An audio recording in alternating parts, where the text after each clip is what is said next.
A millionaire rescued a homeless girl on the street and hired her as a nurse for his sick son. But days later, he was shocked to discover that the girl was the daughter of... The morning light spilled through the half-drawn curtains of a modest kitchen, casting soft shadows on mismatched chairs and a worn wooden table. Natalie sat hunched over a thick medical textbook, her fingers tracing lines of neatly penciled notes in the margins. The quiet hum of the refrigerator accompanied her steady breathing, a rhythm broken only by the clatter of her mother's cup as it hit the counter. "Natalie, you've been at it since dawn. At least eat something," her mother, Christina, said gently, her voice threaded with fatigue. She moved with a weary grace, the shadow of a woman who once carried herself with unshakable confidence. Natalie glanced up, her dark eyes framed by the exhaustion of endless study sessions and unspoken worries. "I'll eat later, Mama. Just a few more pages," she replied, her tone firm but warm. Her mother lingered for a moment, then returned to her tea, the silence between them heavy with unspoken truths. Their world had changed 6 months ago when the merger of Christina's company left her jobless. The severance pay was a pitiful cushion, barely enough to keep their modest apartment. Christina, once a seasoned accountant with decades of experience, now faces rejection after rejection from firms looking for fresh energy. Natalie, absorbed in the demands of medical school, hadn't realized how thin their resources were until it was too late. The bills mounted. The rent rose. And though Christina insisted, "We'll manage," the strain was etched in the deepening lines on her face. Natalie had considered taking on part-time work, but her mother's gentle but insistent words echoed, "Your studies come first. We'll get through this." But getting through had brought them here, a crumbling rental house on the edge of town. Its sagging porch and peeling paint were a stark contrast to the orderly apartment they once called home. Inside, the walls were blotched with mold that crept into the air like an unwelcome guest, and the floors groaned beneath every cautious step. The cold seeped through the thin windows in winter and clung to the walls like a ghost. One rainy evening, Natalie returned from class to find her mother in the dim kitchen, a single bulb flickering overhead. The smell of damp wood and faint mildew had become part of the house, almost unnoticeable. Her mother was folding a stack of laundry, her fingers slow and deliberate. A cough escaped her lips, sharp and hollow, cutting through the quiet like a blade. "Mama?" Natalie's voice wavered as she set her bag down. Christina smiled faintly, brushing it off with a wave of her hand. "Just a little dust. It's nothing," Christina said, but her daughter saw the truth in her sunken eyes and the way she gripped the counter for balance. That night, Natalie lay awake in her tiny room, the weight of her textbooks now trivial compared to the fear gnawing at her. She thought of her mother's sacrifice, of the countless hours she had spent scrimping and saving for Natalie's education. She had wanted to make her proud, to create a future that would lift them both out of the quiet desperation that had become their lives. But now she felt as though she were drowning in a sea of obligations, unable to save the very person who had given her everything. The fire came without warning. It began with the acrid scent of smoke curling into her dreams. She woke to find her room bathed in a sinister orange glow, shadows dancing wildly on the walls. Her heart pounded as she stumbled out of bed, the heat pressing against her like an unseen force. "Mama!" she screamed, her voice cracking as she ran toward her mother's room. The flames had already devoured the doorway, roaring with an insatiable hunger. "Christina!" Natalie's hands clawed at the edges of the frame, her skin blistering from the heat. She saw her mother's silhouette through the flames, reaching out, but the fire was relentless. A beam collapsed between them, and the world blurred with smoke and tears. By the time the fire brigade arrived, the house was a skeletal ruin, its charred remains a stark silhouette against the dawn sky. Natalie sat on the pavement, wrapped in a coarse blanket, her body trembling not from the cold, but from the weight of what she had lost. Her mother was gone. Everything they had clung to was gone. All that remained was the weight of her grief and the faint scent of ash clinging to her hair. In the days that followed, Natalie wandered through the city like a ghost, her once steady steps stumbling under the crushing void her mother had left behind. The textbooks she had once carried with pride were gone, reduced to cinders like the fragile hope she had nurtured. Homeless, she carried nothing but the guilt of survival and the bitter memory of a future that would never come. Her journey had only begun, but it was one forged in fire, and every step forward felt like walking through its lingering embers. The city felt colder than usual that night, its lights diffused in the mist like distant whispers. Natalie walked aimlessly, her feet sore from endless wandering. The soles of her sneakers were worn thin, letting in the bite of the winter pavement. She pulled her thin coat tighter, but it did little to shield her from the wind, or the gnawing emptiness inside her. It wasn't just the physical cold, it was the silence, the oppressive, suffocating quiet that followed her mother's death, the one that made every moment feel stretched, hollow, and unbearable. Her steps slowed as she approached the bridge spanning the dark river below. The city's hum seemed to fade, leaving only the sound of her shallow breaths and the rhythmic creaking of the metal railings swaying with the wind. She stopped, leaning her palms against the icy steel. Under her, the water churned, an inky expanse reflecting faint shimmers of the moonlight. What's left for me? The question cut through her mind like glass. She tried to summon a reason to keep going, but each thought unraveled into a spiral of doubt. Her mother's face flickered in her mind, her gentle voice, her hands stitching up the same coat Natalie was now wearing. Her mother had been her compass. Without her, Natalie was lost. She climbed up onto the railing, her movements slow and deliberate. The wind tugged at her hair, as if trying to pull her back. Stop. The voice was firm, but calm, startling her enough to make her grip the railing tightly. Turning her head slightly, she saw a man standing a few feet away, his dark coat blending into the night. His face was pale in the dim light, lined with the kind of sorrow that only familiarity could recognize. "Don't come closer," Natalie said sharply, her voice cracking. The man raised his hands in a gesture of surrender, his footsteps halting. "I won't. But you don't have to do this. You don't understand." Her voice was barely audible over the wind. "There's nothing left. No one left." He hesitated, then took a small step forward. "That's not true. You're still here." She laughed bitterly. "And what's the point of that? Everything's gone." "Maybe." His tone softened. "But you're not gone. That means there's still a chance for something else." Natalie's grip tightened on the railing as tears welled up in her eyes.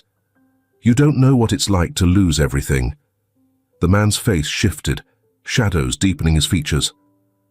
"I do." His voice dropped, laced with a rawness that startled her. "I lost my wife.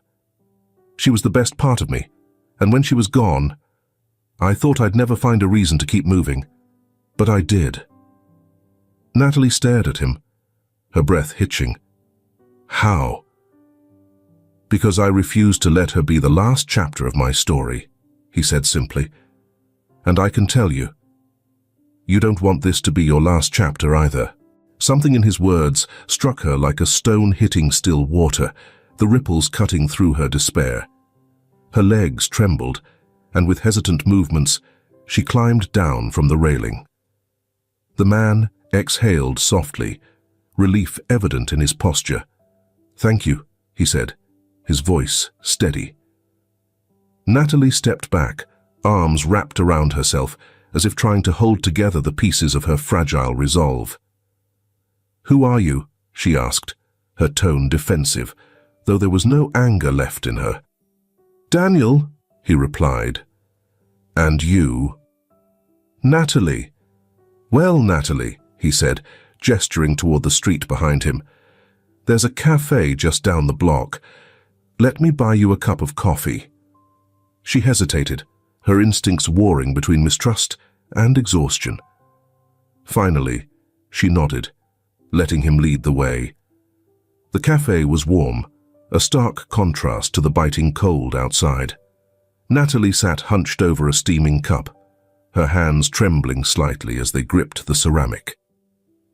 Daniel sat across from her, his coat folded neatly on the seat beside him. He didn't speak. He didn't push her to fill the silence. "I wanted to be a doctor," she said eventually, her voice almost swallowed by the hum of the cafe. "I was good at it, top of my class." Daniel leaned forward, his expression unreadable but attentive. "But when my mom died," Natalie continued, her gaze fixed on the table, "everything just fell apart." Her shoulders sagged as she exhaled, the weight of her words seeming to crush her further. Daniel didn't interrupt. She wiped her eyes with the sleeve of her coat as he watched, appearing embarrassed by her frailty. "I can't fix what happened," she said, her voice breaking. "And I don't know how to start over." "You don't have to do it alone," Daniel said quietly. "I have a son, Jason. He's sick, and I need someone who understands how to care for him. Someone like you." Natalie looked up sharply, disbelief flashing across her face. "Why would you?" "Because I see someone worth helping," Daniel said simply. "And I think you could help him too." For the first time that night, a flicker of something like hope crossed Natalie's face. "Think about it," Daniel added. "If nothing else, it's a start." She nodded slowly, cradling the warmth of the cup between her hands. The bridge was behind her now, and though the road ahead was uncertain, it was no longer empty. The car rolled to a stop in front of a sprawling two-story house, its brick facade glowing warmly under the golden porch lights. Natalie sat frozen in the passenger seat, her hands clenched tightly around the strap of her bag. Daniel turned off the engine and glanced at her. "It's quieter than it looks," he said softly, as though trying to ease her unease. "Come on." She stepped out, the frosty evening air biting at her face as she followed Daniel up the path.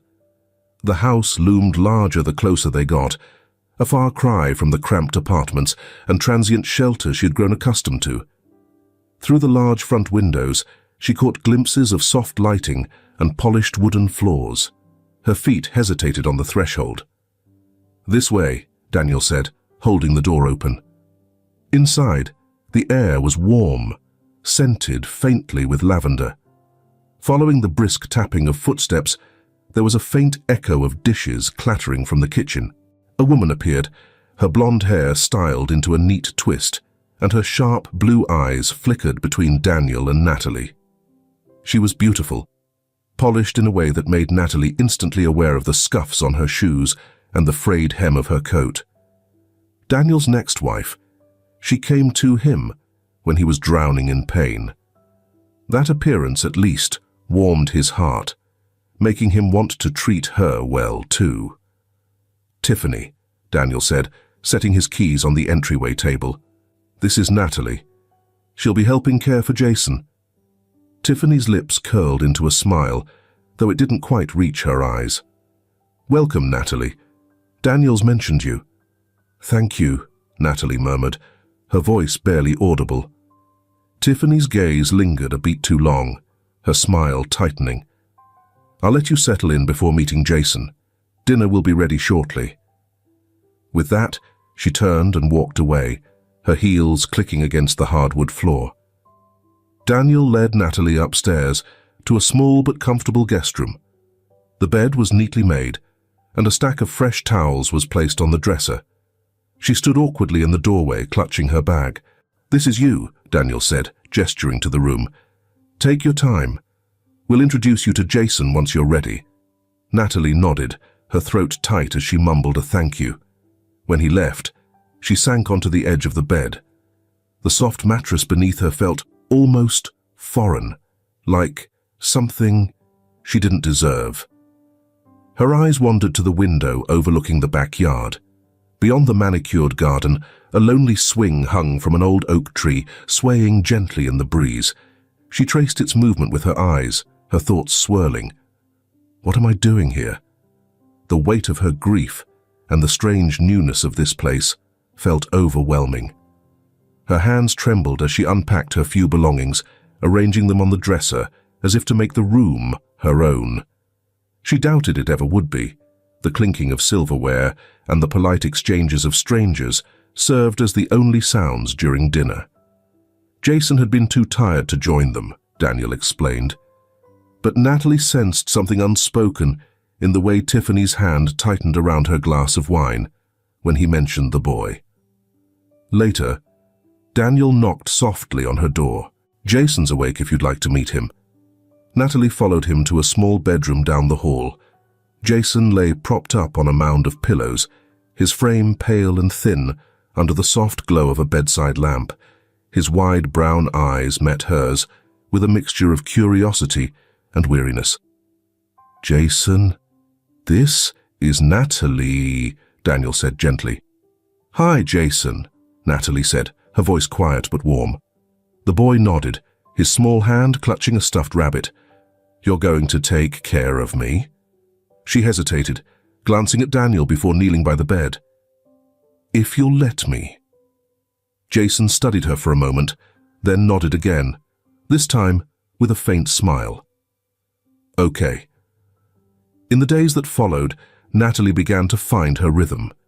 Jason was quiet but clever, his face lighting up during their reading sessions or when she played silly games to make him laugh. Each time he smiled, it felt like a small victory.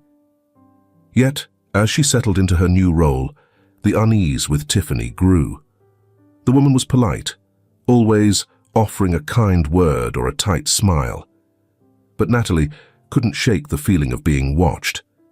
Tiffany's glances were fleeting, but sharp, like she was cataloguing every misstep. One evening, as Natalie folded laundry in the living room, she overheard Tiffany speaking to Daniel in the next room. "She's young and inexperienced," Tiffany said, her tone measured but cool. "Are you sure this is the right choice for Jason?" "She's exactly what Jason needs," Daniel replied firmly. The words should have comforted Natalie, but instead they deepened her doubts.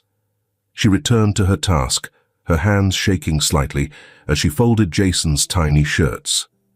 What am I to them? A replacement? A mistake? She pushed the thought aside, focusing on the sound of Jason's soft laughter drifting down the hall. It wasn't much, but it was enough. For now. Morning light filtered through the sheer curtains, casting a soft glow over the kitchen. Natalie stood at the counter, slicing strawberries for Jason's breakfast. Only the distant chirping of birds outside was able to break the quiet hum of the house. She arranged the fruit on a plate, adding a dollop of yogurt, and smiled at the simple artistry. "You're up early," Tiffany's voice cut through the stillness. Natalie turned to see Tiffany leaning against the doorway, a silk robe cinched tightly around her waist. "I thought I'd prepare something light for Jason," Natalie replied. "He mentioned he liked strawberries." Tiffany's eyes flicked to the plate, then back to Natalie. "How considerate," she said, her tone neutral. She moved into the kitchen, opening cabinets seemingly at random. "Though I'm sure he would have been fine with cereal." Natalie felt a slight flush rise to her cheeks. "I just wanted to—" "Of course," Tiffany interrupted, pulling a mug from a shelf. "Coffee?" "No, thank you." Tiffany poured herself a cup, the rich aroma filling the room. She watched as Natalie cleaned up, her gaze lingering. "You've settled in quickly," she observed. Natalie paused. "I hope that's okay." "Naturally," Tiffany said, sipping her coffee. "Just make sure to remember your place. We have routines here, and it's important they remain consistent." Before Natalie could respond, Jason's footsteps padded into the kitchen. "Good morning," he exclaimed, his face brightening at the sight of Natalie. "Is that for me?" "It is," she said, her smile returning. "Strawberries, just like you wanted." He climbed onto a stool, eagerly reaching for the plate. Tiffany watched the exchange, her fingers tightening around her mug. "Jason," she said, "remember we usually have breakfast together in the dining room." Jason looked between his stepmother and Natalie. "But I like it here," he said softly. Tiffany's expression remained smooth. "Just for today," she relented, "but we'll return to our usual routine tomorrow." Natalie sensed the unspoken tension, but chose to focus on Jason, who was happily munching on his breakfast. "How did you sleep?" she asked him. "Better," he replied between bites. "The story you read helped." "Story?" Tiffany's eyebrow arched. Natalie glanced at her. "Jason had trouble sleeping, so I read to him for a bit." "I see." Tiffany set her mug down with a soft clink. "In the future, perhaps you should consult me before making changes to his bedtime routine." "Of course," Natalie said, her voice barely above a whisper. Later that day, Daniel found Natalie in the garden, kneeling among the rose bushes as she helped Jason plant seeds. The boy chatted animatedly, his cheeks flushed with excitement. "Looks like you two are having fun," Daniel remarked. Natalie looked up, shielding her eyes from the sun. "We're starting a vegetable patch," she said. "Jason wants to grow carrots." "Carrots are the best," Jason declared, grinning. Daniel chuckled. "Is that so?" As they talked, Daniel observed the ease with which Natalie interacted with his son. There was a gentleness to her, a genuine warmth that seemed to draw Jason out of his shell. It was a change he hadn't anticipated, but found himself grateful for. "You're good with him," Daniel said when Jason ran off to fetch more tools. Natalie shrugged lightly. "He's a special kid." "Thank you," Daniel said, his eyes meeting hers. "For everything." She looked away, a hint of color touching her cheeks. "I'm just glad I can help." Inside, behind an upstairs window, Tiffany watched them. Her fingers drummed against the windowsill, her eyes narrowing as she noted the subtle smiles exchanged between Daniel and Natalie. Turning away, she moved to Daniel's study. The room was immaculate, everything in its place. She sat at his desk, opening the laptop. A quick search brought up minimal information about Natalie.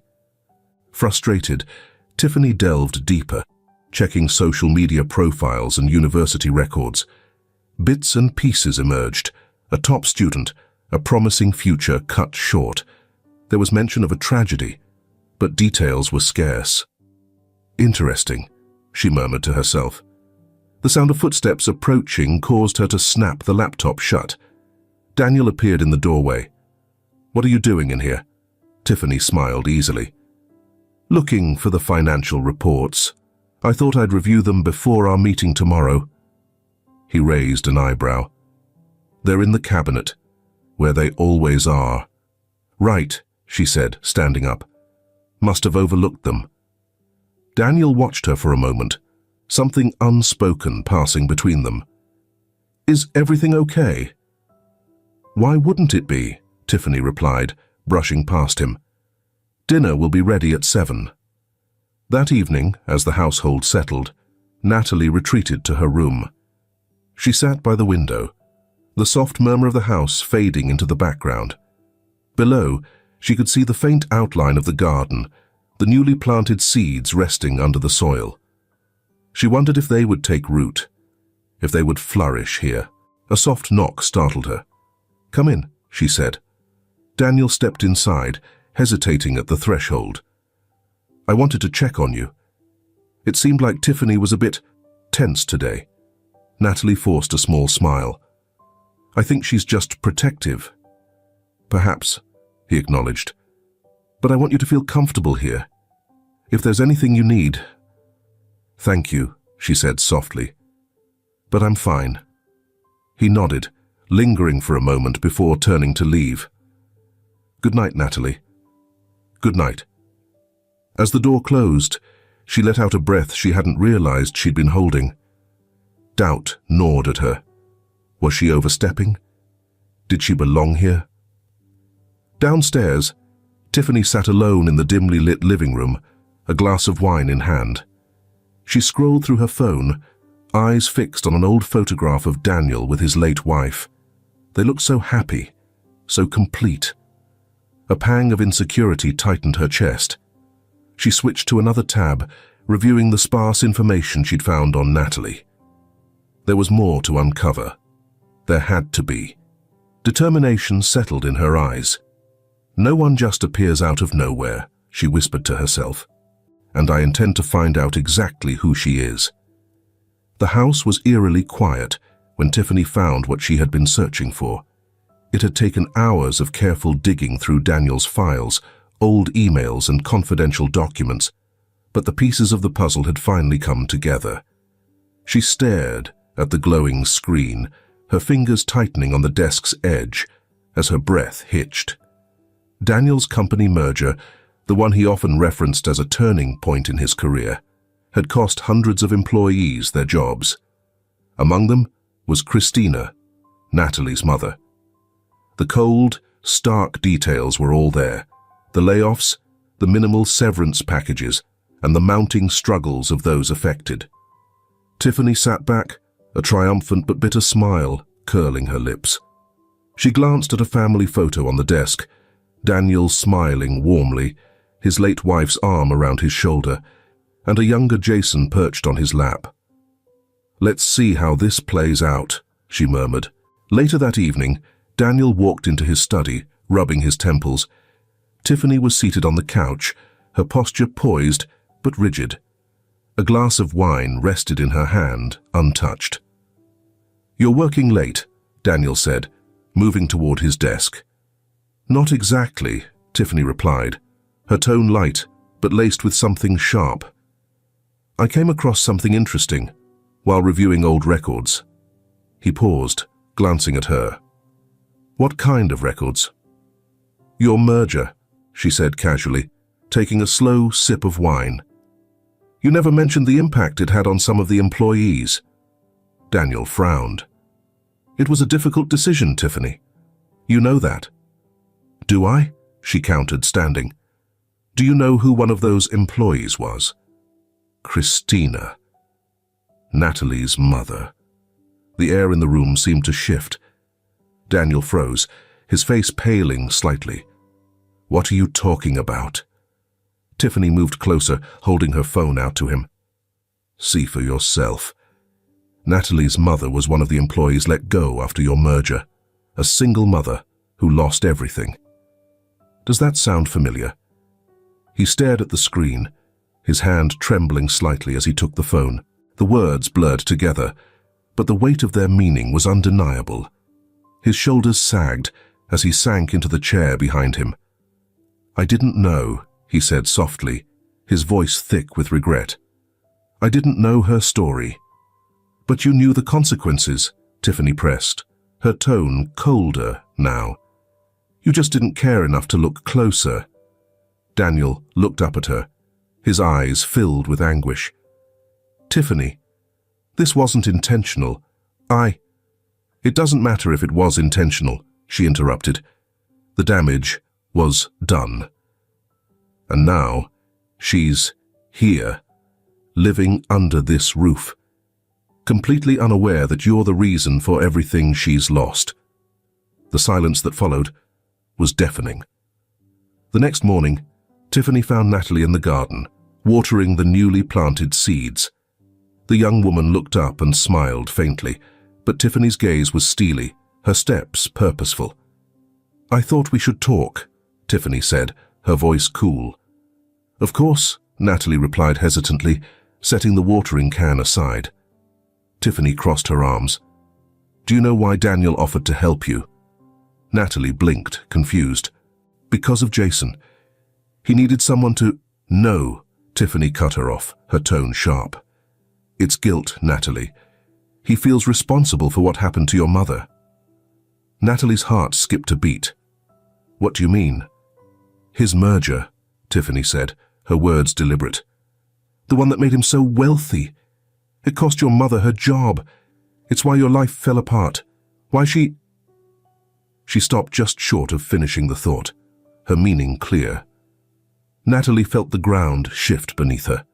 Her mind raced, fragments of her mother's struggle resurfacing like shards of glass. The unpaid bills, the move to that dreadful house, the fire. It all traced back to this man. Daniel. That can't be true, she whispered, her voice trembling. It is, Tiffany said, with calculated precision. Look it up if you don't believe me. Natalie stumbled back, shaking her head as the weight of the revelation crashed over her. He ruined everything, she choked out, tears brimming in her eyes. I thought you should know, Tiffany said, her tone softening just enough to sound sympathetic. You deserve the truth. That evening, Natalie confronted Daniel in the hallway. He turned, his expression softening when he saw her, but the fury in her eyes stopped him cold. You lied to me, she spat, her voice shaking. You destroyed my mother's life. My life. Natalie, please, Daniel began, his hands raised in a placating gesture. I didn't know. You didn't bother to know, she shouted, her voice echoing through the house. All those nights she cried herself to sleep, all those sacrifices she made. And you were the one who caused it all. Daniel's face crumpled, his own guilt evident in the way his shoulders sagged. I'm sorry. I never meant... I can't stay here, Natalie said, her voice breaking. I can't look at you. She turned and fled up the stairs, ignoring Daniel's calls after her. Inside her room, she hastily packed her few belongings, tears streaming down her face.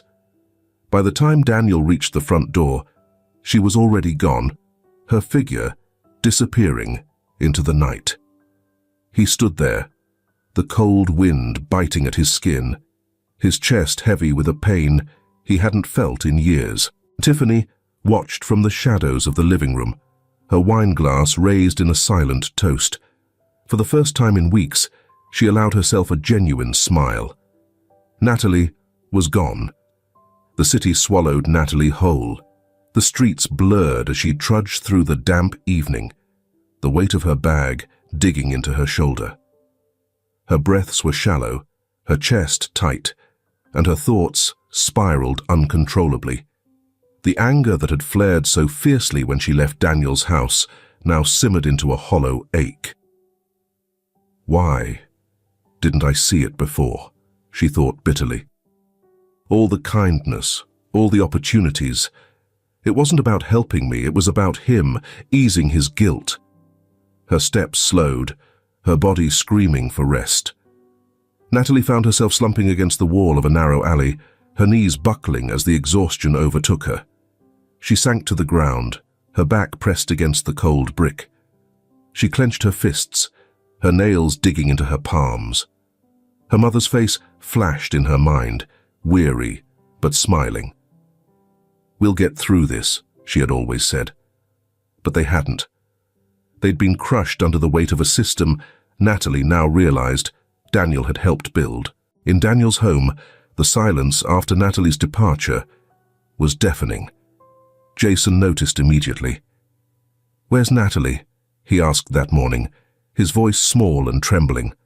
Daniel kneeled beside him, his hand brushing Jason's hair. She needed to leave for a while, Jason, but I'll try to bring her back.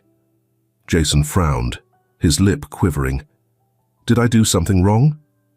No, not at all, Daniel said quickly, his heart breaking at the look in his son's eyes. It's not your fault. The words felt empty, even to himself. Daniel knew the truth.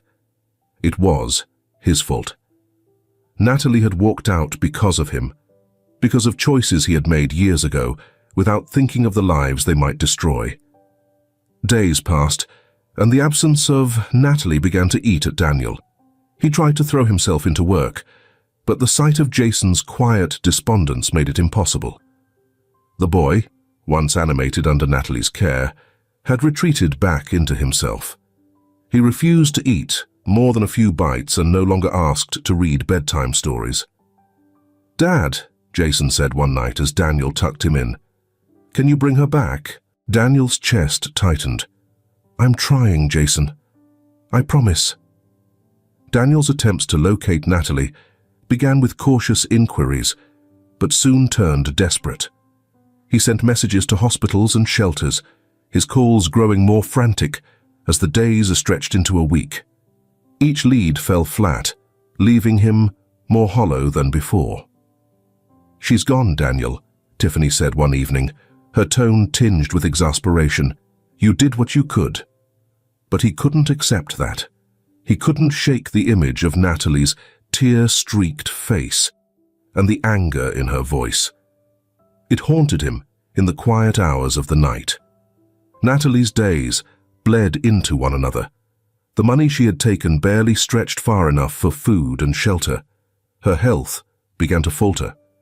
First, a persistent headache, then the gnawing ache in her chest that refused to subside. She told herself she would rest, that she just needed a day to catch her breath. But her body betrayed her. One evening, as she stumbled into a rundown clinic, the nurse at the counter took one look at her pale face and called for assistance. Natalie was too weak to protest as they laid her on a stretcher, her vision blurring. "I'm fine," she whispered, though her voice was barely audible. "Save your strength," the nurse said firmly. Daniel's phone buzzed late one night. He was seated in his study, his head in his hands. The call startled him, and he stumbled to answer. "Mr. Daniel," the voice on the other end said. "We found her. Natalie." The air seemed to rush from his lungs. "Where is she?" "She's at St. John's Hospital," the voice replied. "She was brought in earlier today in a weakened state. You should come quickly." Daniel was out the door within minutes, his heart pounding as he drove through the darkened streets. His mind raced with questions and fears. Was she okay? How had she ended up in such a state? When he arrived at the hospital, the sight of Natalie stopped him in his tracks. She lay in a small, sterile room, her skin pale and her body frail against the crisp, white sheets. Her breaths were shallow, her eyes closed. "Natalie," he murmured, stepping closer. Her eyebrows fluttered, and when she finally looked at him, her gaze was filled with exhaustion and something else. Resentment. "What are you doing here?" she rasped, her voice barely audible. "I came to find you," Daniel said, his voice breaking. "I couldn't just let you go." Her laugh was bitter, though it quickly dissolved into a cough. "Why? So you can fix your guilt?" "No," he said quickly. "Because I care about you. About Jason. Please, Natalie, let me help." She turned her head away, her energy spent. Daniel stood there, guilt and determination warring in his chest. He knew he couldn't undo the past, but he wasn't willing to lose her now. "I'll stay," he said quietly, settling into the chair beside her bed. "For as long as you need." Natalie didn't respond, her breathing steady as she drifted into sleep. Daniel watched her, his resolve hardening. This time, he wouldn't fail her. Daniel sat beside Natalie's hospital bed, his head bowed, elbows on his knees. The sterile room was filled with a steady hum of machinery, with the soft sound of her breathing interspersed. The pallor of her skin and the dark circles under her eyes cut him deeper than he expected. He had failed her, and the weight of that failure sat heavily on his chest. His mind wandered to Tiffany. He hadn't called her yet, too wrapped up in the moment to face her questions or disapproval. A pang of guilt crept in. Tiffany had been there for him when he needed stability after his wife's death. But now, her voice and her presence felt distant, a world apart from the fragile woman lying before him. We would love to know where on earth our audience is listening to this story. Tell us the name of the city you live in the comments. It would be great if we are close to each other. Now, let's continue the story. Natalie stirred, her lashes fluttering. Daniel leaned forward instinctively, her eyes opened slowly, still glassy and unfocused. "Daniel?" Her voice was hoarse, barely a whisper. "Take your time," he said gently. She shifted slightly, wincing as the movement jarred her ribs. Her gaze met his, and for a moment, the resentment from before seemed to soften. "Why are you here?" she asked, her tone quieter this time, less sharp. Daniel admitted, his voice thick with emotion. "Because of what I did. About Jason. He misses you so much." A shadow of a smile flickered on Natalie's lips at the mention of Jason. "How is he?" "He's not the same without you," Daniel said honestly. She looked away, staring at the ceiling. "I don't know if I can forgive you, knowing what your decisions did to my mother." "I don't expect forgiveness," Daniel said, his hands clenching tightly. "I just want to make things right, even if it's too late." The next morning, Daniel brought Jason to the hospital. The boy's eyes lit up the moment he saw Natalie. He ran to her bedside, careful but eager, his stuffed rabbit clutched tightly in his hands. "Natalie!" he exclaimed, his voice trembling with joy. "Hey, buddy," she said weakly, her hand reaching out to ruffle his hair. Jason climbed onto the chair beside her, beaming. "I've been planting the garden like you said. The carrots are growing." "Well, I think they are. Dad says they need more time." She chuckled softly, the sound rasping in her chest. "You're doing a great job, Jason. I can't wait to see it." Daniel stood back, watching the exchange with a mixture of relief and sorrow. Seeing Natalie smile again, even faintly, made him hopeful, but the shadow of guilt still loomed. Back at the house, Tiffany paced the living room. The late-night call about Natalie's condition had left her simmering with frustration. Daniel's absence was telling, and his lack of communication only fueled her anger. When he finally returned home with Jason that evening, she was waiting. "You've been gone all day," she said, her voice sharp. "Is she really worth all this?" Daniel's jaw tightened as he shrugged off his coat. "She's not just someone, Tiffany. She's part of this family now." Tiffany scoffed, her arms crossing. "Family? Daniel, she's a stranger. A girl with a sob story who's done nothing but disrupt this house." Daniel turned to face her, his eyes dark. "She saved Jason in more ways than one. Don't forget that." "And what about me?" Tiffany's voice cracked, her frustration spilling over. "I've been here, I've supported you, and now I'm just supposed to take a back seat while you dote on her." "This is about doing what's right," Daniel said, his tone harsher than he intended. Tiffany's eyes narrowed. "Doing what's right, or fixing your guilt?" Daniel looked away, guilt flooding his expression. He didn't answer. He couldn't. Days turned into weeks as Natalie's health slowly improved. Daniel visited daily, bringing Jason along whenever possible. Their time together began to chip away at the walls Natalie had built around herself. One afternoon, as Daniel sat by her bedside, Natalie spoke hesitantly. "Jason seems happier."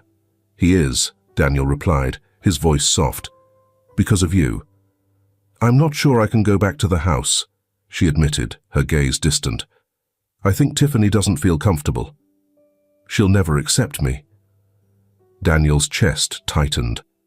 He had avoided addressing the growing chasm between Tiffany and himself, but Natalie's words forced him to confront it. "Tiffany and we're complicated," he said finally. "But this isn't about her. It's about you and Jason." Natalie turned to him, her eyes searching his face. "I don't know if I can trust you again." "Then let me earn it," Daniel said earnestly. "I'll do whatever it takes." Back at the house, Tiffany's frustration boiled over into icy detachment. She watched Daniel come and go, his attention entirely consumed by Natalie and Jason. Each passing day felt like a silent rejection, and the once comfortable foundation of their relationship began to crack. One evening, she prevented him as he was leaving for another hospital visit. "This can't go on, Daniel," she said, her voice low but firm. "You have to choose." Daniel paused, his keys dangling from his hand. He met her gaze, his expression weary but resolute. "I already have." Her breath hitched, but she quickly masked the pain with a cold, bitter laugh. "Then, don't expect me to wait for you when this falls apart." Daniel didn't respond. He simply turned and walked out the door, leaving Tiffany alone in the dimly lit room, her glass of wine untouched on the table. The house was quiet, the kind of quiet that felt heavy and unnatural.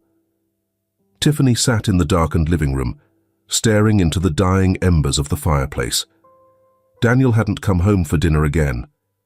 The hours she'd spent waiting, replaying their last conversation, only stoked the fire of her resentment. She glanced at the clock, her fingers drumming against the wine glass in her hand. Daniel's words echoed in her mind. "I already have." He'd chosen Natalie and Jason over her, the life they had built together, reduced to an afterthought. The air felt stifling, oppressive. Rising abruptly, Tiffany moved to the kitchen, her steps purposeful. Her gaze fell on the stack of newspapers Daniel had left on the counter, the headlines blaring something about corporate ethics. She brushed them aside and opened a drawer, her hands trembling as she pulled out a box of matches. Her mind raced. She didn't want to hurt anyone, not really. But Daniel needed to see that bringing Natalie back into their lives had been a mistake. If something happened, if Natalie was framed as careless or negligent, Daniel would realize she didn't belong here. With that thought, Tiffany moved toward the den. The curtains there, thick and aged, hung near a radiator. Perfect.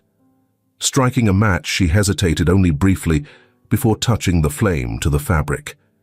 It caught quickly, the fire spreading faster than she anticipated. Her heart pounded as she stepped back, watching the flames lick hungrily at the curtains and spread to the wooden paneling. The heat grew unbearable, and panic began to set in. She hadn't meant for it to get this bad. Upstairs, Jason stirred in his bed, coughing as the smoke seeped into his room. He sat up, rubbing his eyes, and called out weakly, "Dad! Tiffany?" Hearing nothing, he climbed out of bed, clutching his stuffed rabbit as he stumbled into the smoky hallway. The sight of flames at the end of the corridor froze him in place. Daniel had just parked in the driveway when he noticed the faint glow in the windows. His heart lurched as he realized it wasn't the warm light of the fireplace, but something far more menacing. He bolted out of the car, shouting as he unlocked the door, and rushed inside. "Jason! Tiffany!" he yelled, the acrid smell of smoke filling his lungs. A sound came from upstairs, a faint cry. Daniel didn't hesitate, taking the stairs two at a time. He found Jason at the top, coughing and wide-eyed, frozen in fear. "Dad!" Jason choked out, reaching for him. Daniel scooped him up, wrapping his coat around the boy to shield him from the smoke. "It's okay, buddy. I've got you." As he descended the stairs, his eyes caught the blaze in the den. The fire had spread farther than he thought, and the thick smoke made it hard to see. He set Jason down near the front door, pushing him gently outside. "Stay here. Don't move." "But what about Tiffany?" Jason cried, his voice trembling. Daniel turned back, his jaw set. He found Tiffany in the kitchen, standing frozen with tears streaking her face as she stared at the growing inferno. "Tiffany," he shouted, "what did you do?" Her eyes widened as he grabbed her arm, dragging her toward the front door. She resisted weakly, her legs barely moving. "I didn't mean," she started, her voice breaking. "It wasn't supposed to." "Not now," Daniel snapped, pulling her outside, just as flames engulfed the doorway behind them. The fire department arrived moments later, their sirens cutting through the night. Daniel held Jason close as they watched the firefighters battle the blaze. Tiffany stood apart, shivering despite the warmth of the flames. After the fire was extinguished, Daniel went back inside to assess the damage. In the den, near the burned remains of the curtains, he found the box of matches lying on the floor. His chest tightened as the pieces fell into place. He picked it up, staring at it as rage bubbled to the surface. Later that night, as the family stood outside amidst the rubble, Daniel approached Tiffany. She flinched as he stepped close, his expression a mixture of heartbreak and fury. "You set this fire," he said quietly, his voice trembling. "You put Jason's life at risk. You've destroyed this house." "Daniel, I didn't," Tiffany began, but he cut her off. "Stop," he said, his tone sharp. Daniel knew what Tiffany meant to him, but what she did was unforgivable. He didn't want to call the police. He wanted to give his ex-wife a way out. Daniel struggled to speak, but his voice was firm. "Go, Tiffany. I can't keep you anymore. After all, we can't live together like we hoped. No matter what, I'm sure I'm wrong with you. Live, honestly, like you used to. And I need Jason to be safe." Her face crumpled, and for a moment, Daniel thought she might beg, but instead she straightened, the bitterness returning to her gaze. "Fine," she said, her voice cold. "I'll go, but don't expect me to forgive you for choosing her." Daniel didn't respond. He simply turned away, gathering Jason in his arms as Tiffany walked down the driveway and into the night. Back inside, Daniel sat on the edge of the couch, Jason curled up against him, fast asleep. The house was quiet again, but it no longer felt oppressive.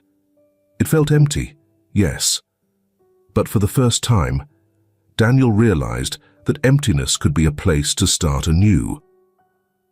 The first days after the fire were somber and quiet. Daniel moved with purpose, focused on restoring some semblance of stability for Jason, who clung to him more tightly than ever. The remains of the house were cordoned off, the air around it heavy with the acrid smell of smoke. Daniel arranged for a temporary apartment in the city, a smaller, simpler place, but one that felt like a fresh start. Natalie was hesitant when Daniel asked her to join them. She stood in the doorway of her hospital room, her arms crossed protectively over her chest. "Are you sure that's a good idea?" she asked, her voice cautious. "Jason needs you," Daniel replied. His expression was earnest, his eyes shadowed from sleepless nights. "And honestly, I think I need you too." Natalie studied his face for a moment, searching for any trace of pity or ulterior motive. She found none. Slowly, she nodded. "Okay, but just for Jason." The apartment was smaller but warm, with sunlight streaming through its large windows in the mornings. Daniel made sure Natalie had her own room, a small but comfortable space, decorated simply with fresh flowers on the nightstand.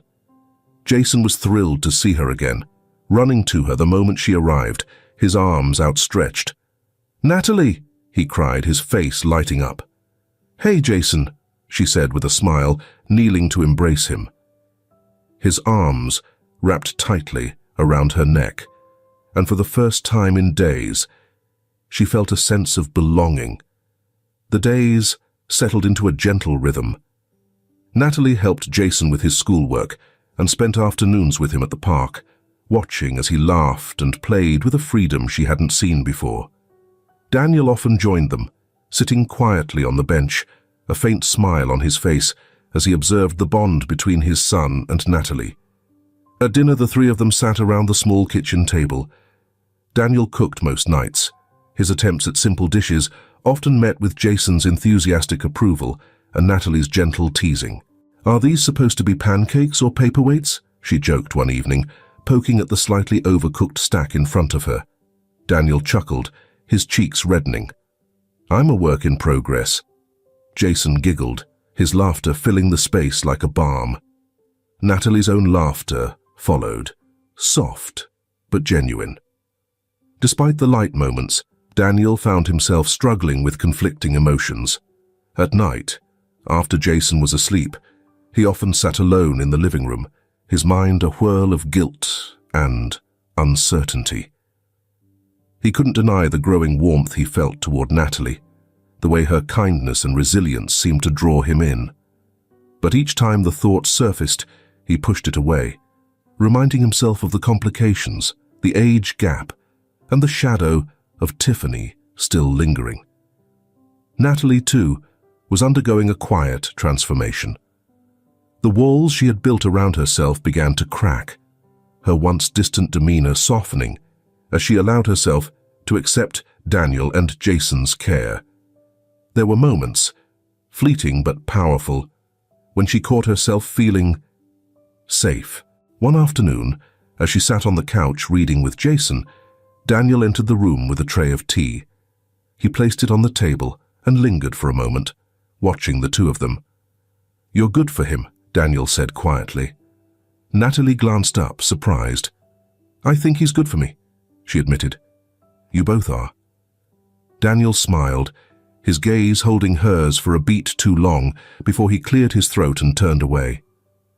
"Well, let me know if you need anything." As he left the room, Natalie stared after him, her chest tightening.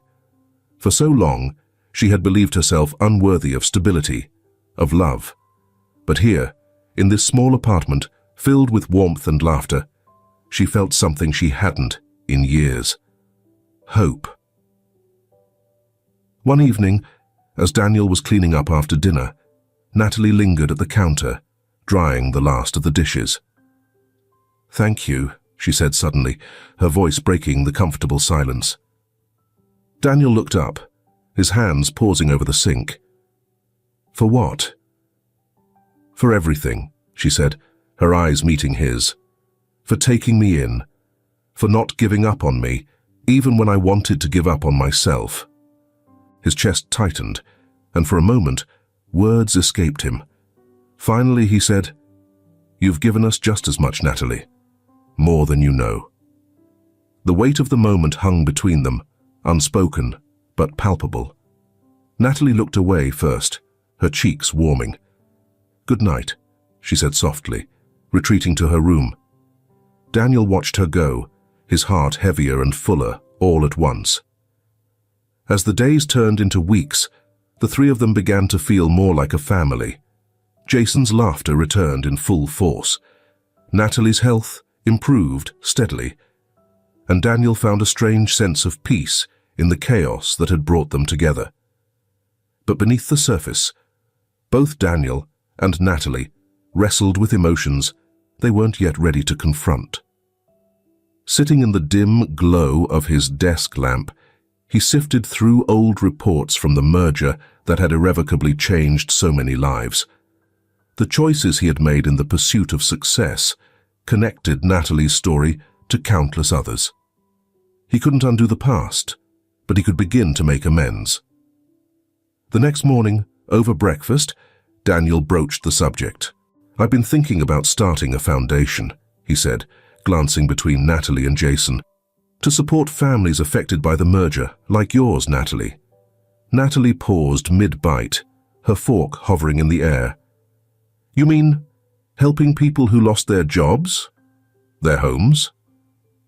"Yes," Daniel said, "and providing educational resources, job training, even housing support. I want it to be a way to give back, to fix what I broke." Jason, ever curious, piped up. "Like helping kids too?"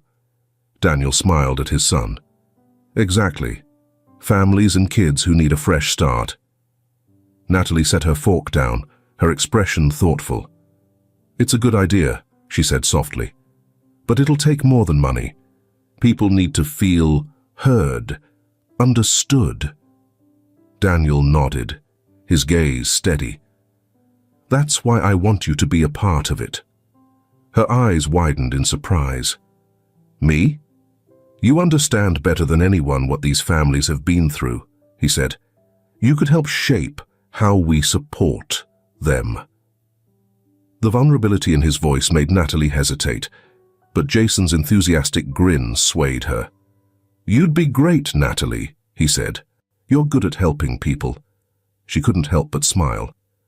"Okay, I'll help." The next few weeks were a whirlwind of activity. Daniel threw himself into the foundation's planning, meeting with lawyers, former employees, and community leaders to shape the mission. Natalie, though initially unsure of her role, quickly became indispensable. Her insights into the struggles of displaced families brought a depth and humanity to the project that Daniel hadn't anticipated. One afternoon, Daniel and Natalie visited a former employee named Samantha, who now ran a small childcare service out of her home. Samantha's husband had died shortly after the merger, leaving her to support their 3 children alone. As she recounted her story, Natalie listened intently, her hands folded tightly in her lap. "It wasn't just the money," Samantha said, her voice breaking. "It was the feeling that no one cared, that we were disposable." Natalie reached out, her touch light but reassuring. "You weren't disposable," she said firmly, "and we're here to make sure no one else feels that way again." Samantha's eyes filled with tears, and Daniel watched Natalie with a growing sense of admiration. She had a quiet strength that drew people in, a resilience that inspired hope. As the foundation took shape, Daniel found himself spending more time with Natalie. They worked late into the evenings, brainstorming ideas and drafting plans. Their conversations, once stilted and formal, grew easier, filled with moments of laughter and shared understanding. One evening, as they sat in the small living room surrounded by stacks of papers, Daniel leaned back and rubbed his temples. "I didn't realize how much work this would be," he said with a wry smile. Natalie chuckled, handing him a cup of tea. "You're used to building empires. This is just a different kind." He looked at her, his expression softening.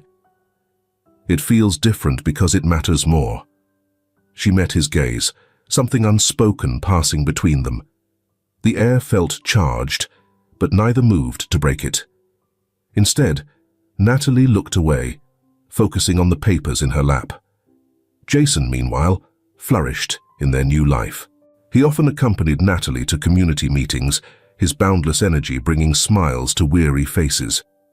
One afternoon, he tugged on her sleeve as they walked home from a local shelter. "Natalie," he said, his voice earnest, "when I grow up, I want to help kids too." Her heart swelled.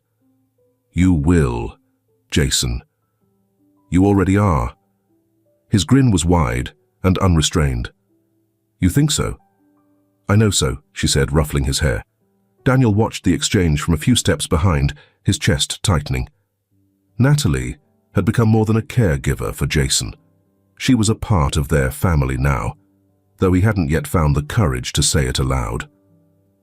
As the foundation launched, the 3 of them attended the opening ceremony together.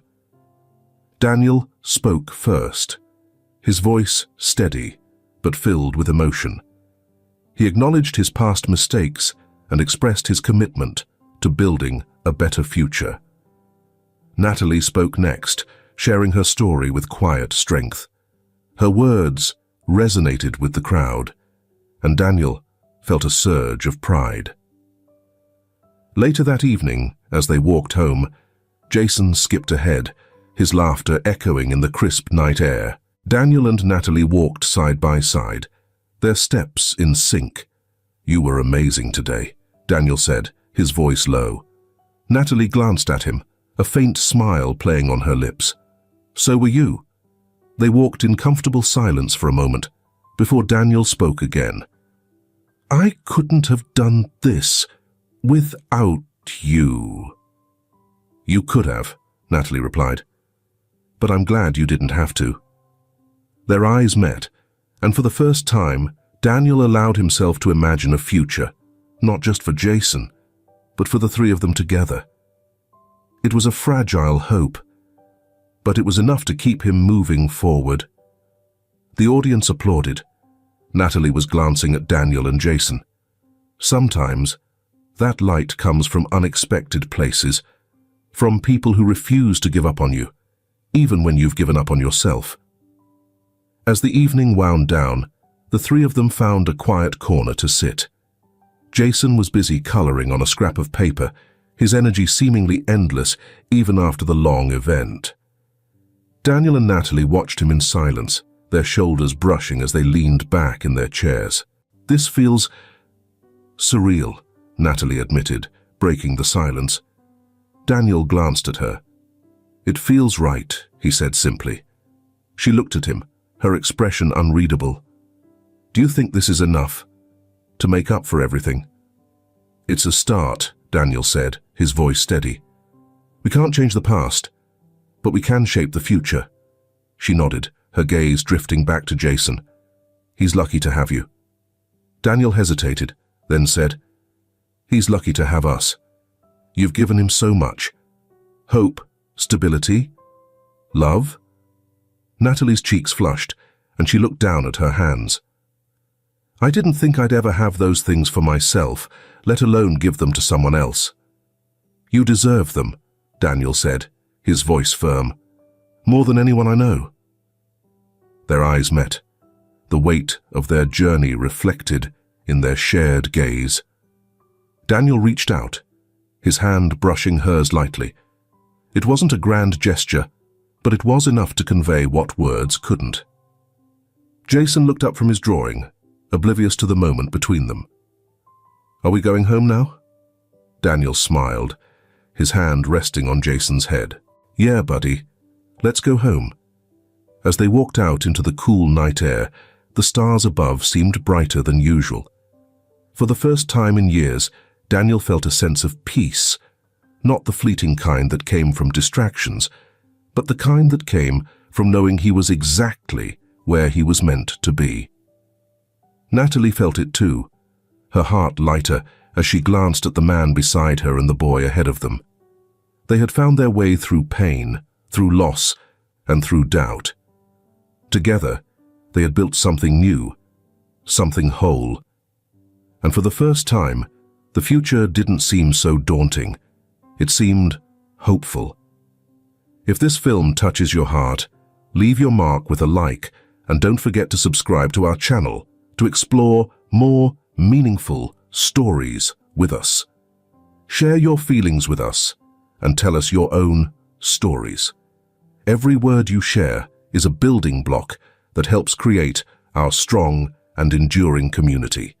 Together, we'll create a warm space where everyone can share and connect. Finally, don't miss the incredible stories coming your way soon. We're always here to bring you the best selections, full of deep values yet entertaining. See you there.